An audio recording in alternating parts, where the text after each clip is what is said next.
Welcome to Wisdom Trek with Gramps. I am Guthrie Chamberlain, and we are on day 2457 of our trek. The purpose of Wisdom Trek is to create a legacy of wisdom, to seek out discernment and insights, and to boldly grow if you have chosen to grow before. In today's Wisdom Nugget, we'll be trekking through Psalm 20, specifically focusing on verses 1 through 5 from the New Living Translation. This is a unique, beautiful psalm because it represents a prayer for the king before he goes into battle. It's a community prayer, asking for God's blessing and protection on their leader.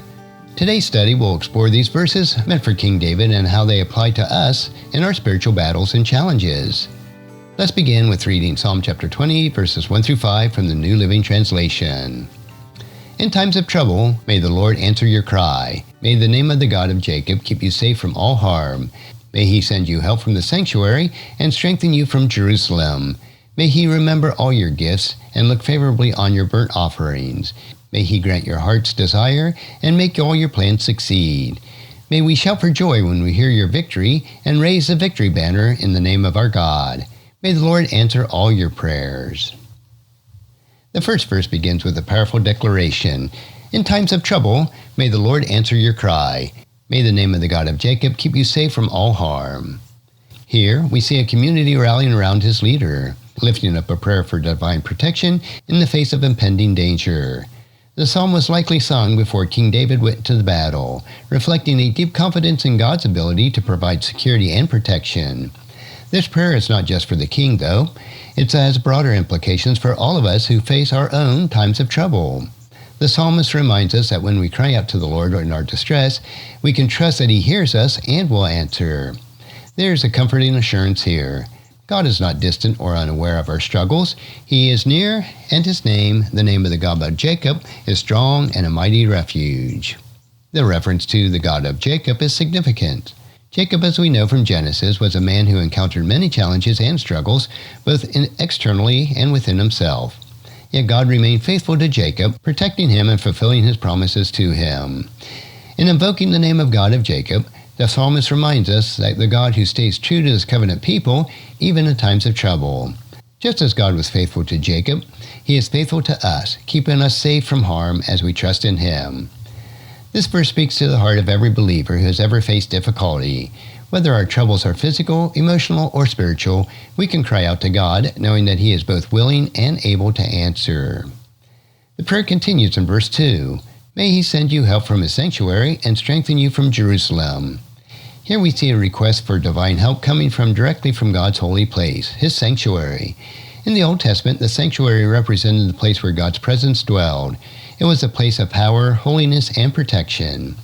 For King David and the Israelites, the sanctuary was the heart of their worship and the center of their relationship with God. It's where they brought their sacrifices and offerings, and where the presence of God was manifested. In asking for help from God's sanctuary, the people are essentially asking for God to intervene on their behalf of their king, to provide supernatural aid and strength as he goes into battle. For us, this verse holds a similar meaning. We may not be preparing physically for battles like David, but we face spiritual and emotional battles every day.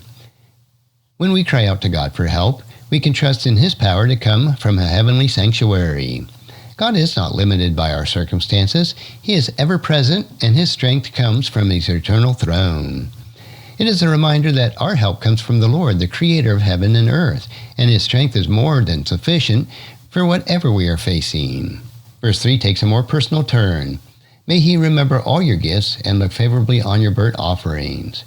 In ancient Israel, sacrifices and offerings were the way to express devotion to God, seek atonement, and to ask for his favor. David, as the king, would have brought his offerings to the Lord before battle, seeking God's blessing for what lay ahead. The people's prayer here is that God will remember David's faithfulness and accept his offerings, showing him favor in the upcoming battle. This verse shows the connection between devotion to God and his blessings. It reflects the idea of what God looks upon the heart for our actions of his people and rewards those who are faithful to him. While we no longer offer burnt sacrifices today, we can still apply this verse to our lives. Our gifts to God, whether they are acts of service, prayers, or offerings, are seen by him, and he responds to our faithfulness. We may not be seeking success in a literal battle, but when we dedicate our lives, our actions, and our resources to God, we can trust that he looks upon us with favor and blesses our efforts. This verse encourages us to approach God with sincerity and devotion when we come before Him in prayer or offer our time, talents, or resources, that we should do so with a heart that seeks to honor Him. In verse 4, the prayer moves to asking God to grant success. May He grant your heart's desire and make all your plans succeed. What a powerful prayer. The people are asking God to give their king not only what he needs, but also what he desires. They are praying for victory, yes, but more than that, they are praying for David's heart would be aligned with God's will and that his plans would find success. This verse reveals the important connection between our desires, our plans, and God's will. When we seek to live in alignment with God, our desires and plans should reflect His purpose. As we pray for God's blessing in our lives, we should also be praying for our desires that would be shaped to His desires and that our plans would be according to His will. This is not a blank check for anything that you want. Instead, it is a reminder that when we seek God and align our hearts with Him, He is faithful to bring success to our plans that are within His will. It is a call to trust God with our deepest hope and aspirations, knowing that He will do what's best for us. When we align our hearts with the plan of God's will, we position ourselves to experience favor and success in ways that we may not have even imagined. And finally, in verse 5, we come to the expression of joyful expectation. May we shout for joy when we hear of your victory and raise our victory banner in the name of our God. May the Lord answer all your prayers. The people's faith is evident here. They are already anticipating victory. The verse paints a picture of celebration, shouts of joy, a victory banner raised high in honor of God's name, and the people are confident that the Lord will answer their prayers and that they are ready to rejoice in the victory that He will bring. What a beautiful reminder for us to live with this kind of faith. The people didn't wait until after the battle was won to celebrate. They were already preparing to give God the glory. This teaches us that we, too, should be confident in God's ability to bring us through our struggles. We can trust that He will answer our prayers, and we can celebrate the victory that He will bring even before it arrives.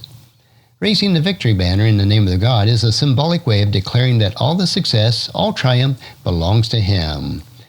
The Israelites knew that any victory that they experienced was not because of their own strength, but because of God's intervention. In the same way, it is true today. When we experience victories in our lives, we must remember to give God the glory, for He is the one who brings us through them.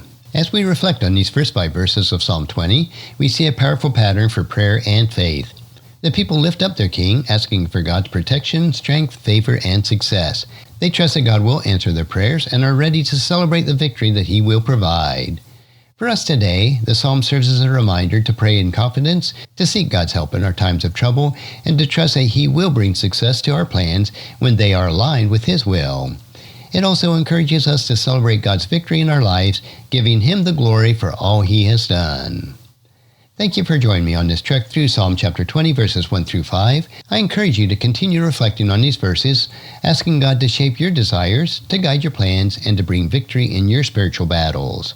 As always, keep moving forward in your pursuit of wisdom, and remember to keep on trekking along the path of righteousness. Until the next time, may the Lord bless you and keep you as you walk in His wisdom. If you found this podcast insightful, please subscribe and leave us a review. Then encourage your friends and family to join us and come along with us tomorrow for another day of Wisdom Trek, Creating a Legacy. Thank you so much for allowing me to be your guide, your mentor, and most importantly, I am your friend as I serve you through the Wisdom Trek podcast and journal. As we take this trek of life together, let us always live abundantly, love unconditionally, listen intentionally, learn continuously, lend to others generously, lead with integrity, and leave a living legacy each day. I am Guthrie Chamberlain, reminding you to keep moving forward, enjoy your journey, and create a great day every day. See you next time for more daily wisdom.